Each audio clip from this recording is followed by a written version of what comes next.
With coronavirus completely changing our way of life, there have been many questions that it has forced all of us to ask ourselves. Like, if grocery store workers and delivery people are essential workers, then shouldn't they earn a living wage? Should healthcare be tied to employment? Is it okay to have a romantic relationship with your houseplants? But once we get out of this, once this is all done and we can finally leave the house and do normal things like tongue kiss our Uber drivers, there's going to be one question that people want an answer to more than anything.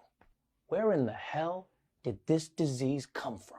Because before the virus shut down the world, people were happy. People were happy to accept the official explanation from China, which was that the virus originated at a live animal market where it somehow jumped from a bat to a human. And we were like, okay, I think that's the plot of Dark Knight, but we'll accept it. But now that all of us have been stuck in the house with nothing to do except throw our cats' birthday parties over Zoom, everyone at home has had time to come up with some theories about how exactly they think this whole thing went down. Now, I've also been spending a lot of time online, and the most common conspiracy theory I've seen is that the virus jumped from a bat to a human the same way Oreos jump from packaging into my roommate's mouth. I know where they're going, Billy. I see you. And this is a theory many people were willing to accept because of racism. People are saying that in China, they eat all kinds of crazy things.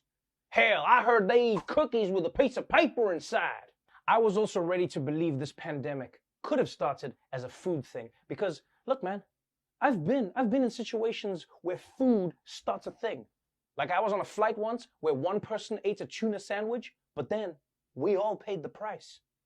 So the story made sense until it came out that those viral videos of people eating bat soup weren't even filmed in China.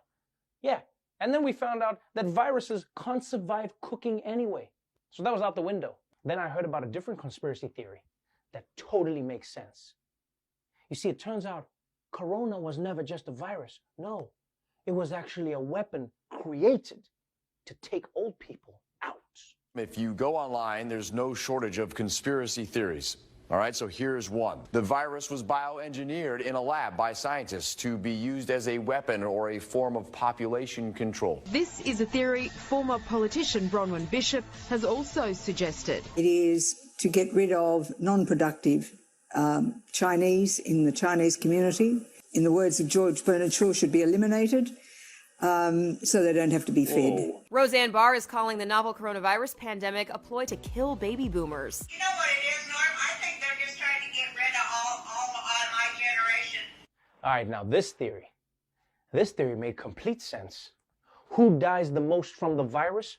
Old people. Who dies the most anyway? Old people. Bam, it's the perfect crime.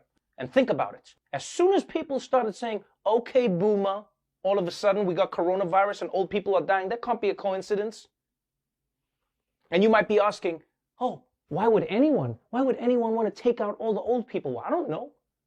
Maybe it's because someone was tired of giving up their seat on the bus. Maybe restaurant owners are just tired of having to open for dinner at 3 p.m. Maybe young people were just tired of getting their ass whipped at bingo. The point is, the motive is there. Now, I will admit, as much as I wanted to believe that theory, I had to let it go. Okay?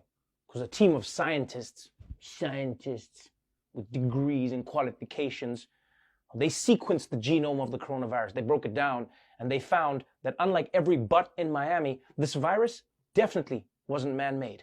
So, okay, fine. Maybe this wasn't a biological weapon designed to destroy the slot machine economy. But that wasn't my favorite theory anyway. Because there's one theory that actually makes the most sense. And it was this. There's a conspiracy theory sweeping the globe that coronavirus is caused by 5G technology. The theory is that 5G damages the human immune system. All of us should know what's taking place right under our noses. What 5G actually does, it absorbs oxygen, and that's really important to know. 5G gets switched on, people drop like flies, and all of a sudden you've got the excuse because, well, there's a virus going on. Some people in the UK bought into it so much they started lighting cell phone towers on fire. 5G burning, burning, burning, burning, burning. Yes! Burn those cell phone towers down! We gotta put an end to coronavirus and all group chats. I don't know who any of you people are, but I did not ask to be a part of this group. Now, I know some of you are sitting at home right now smug, like, oh, how does 5G cause a virus? I'll tell you how. Ask yourself this question. What is 5G? It's a super fast network that runs through the air. You know what else goes through the air? Coronavirus. What else goes through the air? Superman. And what burger did I eat while watching the last Superman movie? Five Guys. Five Guys, 5G. I rest my case. Now, I'm not gonna lie. There are a few coverage gaps in this 5G theory. Just a few things that make me doubt. For starters, every part of this theory is completely ridiculous and biologically impossible. Not to mention, coronavirus has also exploded in places where they don't even have 5G, so I haven't figured that out yet. And 5G, just like 4G and 3G before it, is broadcast at such a low frequency, it's too weak to do any damage to you. Yeah, so saying 5G makes you sick is sort of like saying an iPhone flashlight gave you a sunburn. In fact, 5G broadcasts in the same range as a normal radio. Yeah.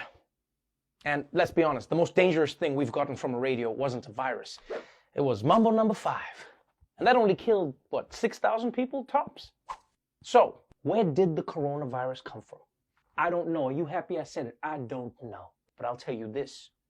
I don't care if any of these conspiracy theories have been debunked. I'm not taking any chances. From now on, I will no longer be ordering the Popeye spicy bat sandwich, even though it's delicious. I also decided I'm not going to get old. It's just too risky. And most importantly, I've stopped using cell phones. Yeah, no 5G for me. From now on, I only use a pager. And yeah, I know that makes it harder to send nudes, but I'm going to do my best. And I know the alternative to all of this is that I could just wait for doctors and scientists to figure out where this virus came from. But I mean, come on, man. I'm not crazy.